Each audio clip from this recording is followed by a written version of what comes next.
नमस्कार विद्यार्थी मित्रमैत्रिणींनो, SD publication या चॅनलमध्ये तुम्हा सर्वांचे स्वागत आहे। तर आजच्या व्हिडिओमध्ये आपण महाराष्ट्रातील महत्त्वाची धरणे व त्या धरणांच्या जलाशयांची नावे आपण या ठिकाणी बघणार आहोत।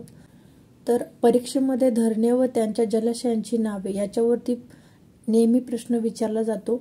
तर आपण बघूयात महत्त्वाचे काही धरणे व त्यांच्या जलाशयांची नावे। तर त्यातील पहिले जे धरण आहे ते आहे जायकवाडी हे धरण। तर जायकवाडी या धरणाच्या जलाशयाला काय म्हणतात विद्यार्थी मित्रांनो? तर नाथसागर असे म्हणतात। काय म्हणतात? तर नाथसागर। परीक्षेमध्ये अशा प्रकारचे प्रश्न नेहमी विचारले जातात की जायकवाडी या धरणाच्या जलाशयाला काय म्हणतात? तर नाथसागर असे म्हणतात। त्यानंतरचे पुढचे जे धरण आहे ते आहे पानशेत हे धरण। तर पानशेत या धरणाच्या जलाशयाला काय म्हणतात विद्यार्थी मित्रांनो? तर तान्हाजी धरण, तान्हाजी सागर असे म्हणतात। तान्हाजी। तर त्यानंतरचं पुढचे जे धरण आहे ते आहे पानशेत हे धरण आणि पानशेत धरणाच्या जलाशयाला काय म्हणतात? तर तान्हाजी सागर असे नाव दिले आहे। त्यानंतर पुढचा 3 नंबरचे जे धरण आहे ते आहे भंडारदरा हे धरण। तर भंडारदरा या धरणाच्या जलाशयाला काय म्हणतात विद्यार्थी मित्रांनो? तर ऑर्थर लेक असे म्हणतात। काय म्हणतात? तर ऑर्थर लेक किंवा त्याला विल्सन डॅम असे देखील म्हणतात। काय म्हणतात? तर विल्सन डॅम, ऑर्थर लेक किंवा विल्सन डॅम हे भंडारदरा या धरणाच्या जलाशयाला म्हणतात। त्यानंतरचे पुढचे जे धरण आहे ते आहे गोसीखुर्द धरण। तर गोसीखुर्द या धरणाच्या जलाशयाला काय म्हणतात विद्यार्थी मित्रांनो? तर इंदिरा सागर हे नाव दिलेले आहे। इंदिरा सागर। तर इंदिरा सागर हे गोसीखुर्द या धरणाच्या जलाशयाचे नाव आहे। त्यानंतरचे पुढचे जे धरण आहे ते आहे वरसगाव। तर वरसगाव या धरणाच्या जलाशयाला वीरबाजी पासलकर हे नाव दिले आहे। काय आहे नाव? वीरबाजी पासलकर।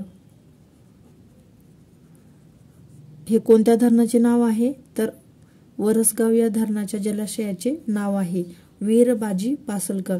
लक्षात ठेवायचं आहे परीक्षेमध्ये आतापर्यंत जायकवाडी, पानशेत, भंडारदरा यावरती प्रश्न विचारले होते। त्यानंतर आता तुम्हाला थोड्या ॲडव्हान्स लेवलवरती परीक्षेमध्ये प्रश्न विचारू शकतात। त्यानंतरचा पुढचा पॉइंट आहे तोतलाडोह या धरणाच्या जलाशयाला काय म्हणतात? तर तोतलाडोह या धरणाच्या जलाशयाला मेघदूत जलाशय असे म्हणतात। काय म्हणतात? तर मेघदूत जलाशय। मेघदूत जलाशय असे म्हणतात। कशाला? तर तोतलाडोह या धरणाच्या जलाशयाला। त्यानंतरचे पुढचे जे धरण आहे ते आहे भाटघर धरण। तर भाटघर धरणाच्या जलाशयाला काय नाव आहे विद्यार्थी मित्रांनो? तर येसाजी कंक। येसाजी कंक हे भाटघर या धरणाच्या जलाशयाचे नाव आहे येसाजी कंक। हे थोडे नवीन नाव आहेत की वरसगाव, वीरबाजी पासलकर, त्यानंतर तोतलाडोह, मेघदूत जलाशय, त्यानंतर भाटघर, येसाजी कंक।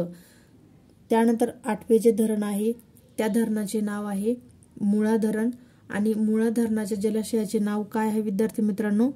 तर ज्ञानेश्वर सागर। काय आहे? तर ज्ञानेश्वर सागर हे मुळा या धरणाच्या जलाशयाचे नाव आहे आणि मुळा हे जे धरण आहे ते पुणे या जिल्ह्यामध्ये आहे। विद्यार्थी मित्रमैत्रिणींनो, एसडी पब्लिकेशन या चॅनलवरील माहिती जर तुमच्यासाठी युजफुल ठरत असेल किंवा तुमच्या अभ्यासामध्ये काही प्रमाणात का होईना भर पाडत असेल तर एसडी पब्लिकेशन या चॅनलला सबस्क्राईब करा व साईडमध्ये असलेल्या बेल आयकॉनवरती क्लिक करून ऑल नोटिफिकेशनला ॲक्टिव्ह करा, जेणेकरून मी अपलोड केलेल्या प्रत्येक व्हिडिओची नोटिफिकेशन तुम्हाला लगेच मिळत जाईल। आणि व्हिडिओ आवडल्यास व्हिडिओला जास्तीत जास्त शेअर करण्याचा प्रयत्न करा। त्यानंतरचे पुढचे जे धरण आहे ते आहे मांजरा धरण आणि मांजरा धरणाच्या जलाशयाला काय नाव दिलेले आहे विद्यार्थी मित्रांनो? तर निजाम सागर। लक्षात ठेवायचं आहे कोणते नाव आहे? तर निजाम सागर।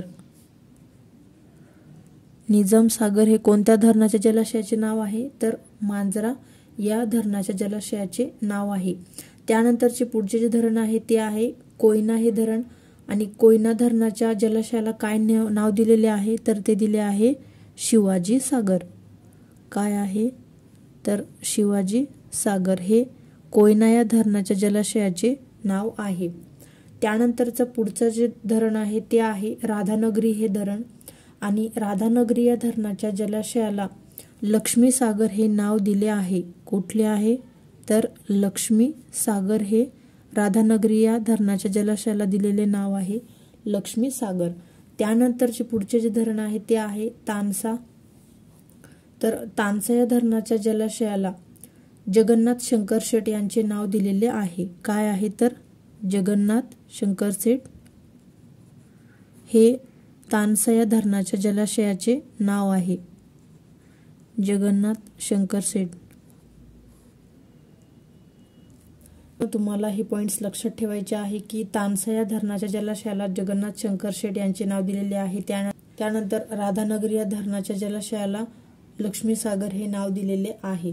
त्यानंतरचे पुढचे धरण आहे ते आहे तापी प्रकल्प। तर तापी प्रकल्प या धरणाच्या जलाशयाला काय नाव दिलेले आहे तर या प्रश्नाचे उत्तर आहे मुक्ताई सागर। लक्षात ठेवायचं आहे मुक्ताई सागर।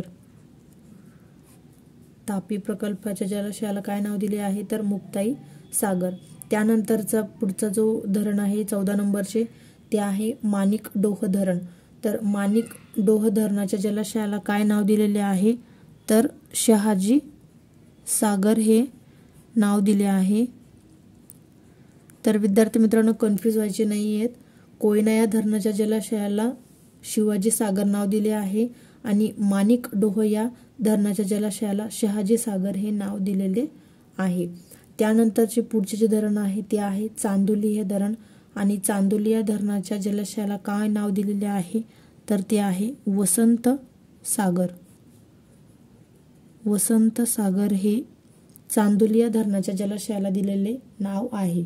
त्यानंतर पुढचे 16 नंबरचे जे धरण आहे ते आहे उजनी धरण आणि परीक्षेमध्ये यावरती जास्तीत जास्त प्रश्न विचारले जातात उजनी धरणावरती। तर उजनी धरणाच्या जलाशयाला काय नाव दिलेले आहे तर यशवंत सागर। लक्षात ठेवायचे आहे यशवंत सागर। या ठिकाणी तुम्हाला कन्फ्यूज होऊ शकतात जर परीक्षेमध्ये वसंत सागर त्यानंतर यशवंत सागर शहाजी सागर शिवाजी सागर असे ऑप्शन दिलेले असेल तर कन्फ्यूज होऊ शकता। त्यासाठी तुम्ही याच्या नोट्स बनवू शकता आणि नेहमी याचे रिव्हिजन करणे गरजेचे आहे। त्यानंतर दूधगंगा या धरणाच्या जलाशयाला काय नाव दिलेले आहे तर राजर्षी शाहू महाराज यांचे नाव देण्यात आले आहे।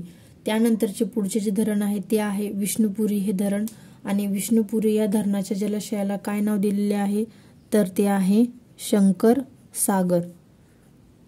शंकर सागर हे विष्णुपुरी या धरणाच्या जलाशयाला दिलेले नाव आहे।